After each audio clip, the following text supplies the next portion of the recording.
ברוכים הבאים לסדנת הילינג קריסטלי למתחילים. נעים מאוד. שמי יפית פנחס ואני יוצרת מציאות עם הקריסטלים. לפני 20 שנה הקריסטלים הגיעו לחיי כמו קסם. המתנות המופלאות של אמא אדמה.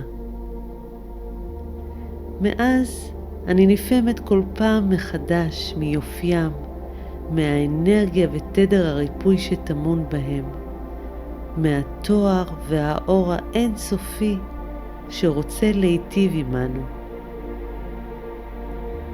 אני מזמינה אתכם להכיר מקרוב את העולם הקסום של הקריסטלים. בסדנה זו נלמד על הנושאים הבאים: מי הם הקריסטלים וכיצד הם משפיעים עלינו? היכן לרכוש קריסטלים וכיצד לבחור אותם? טיהור והתנה. רגע לפני שמשתמשים בקריסטלים, תפילה והודיה. השימושים השונים בקריסטלים.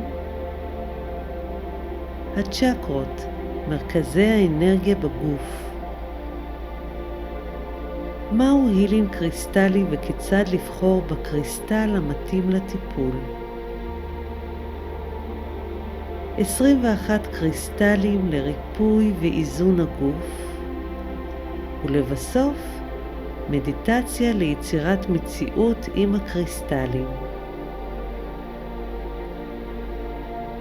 אני מאחלת לכם הנאה, ריפוי ואור. אתם מוזמנים באהבה לפנות אליי בשאלות ובשיתוף החוויות שלכם עם הקריסטלים. אני כאן בשבילכם.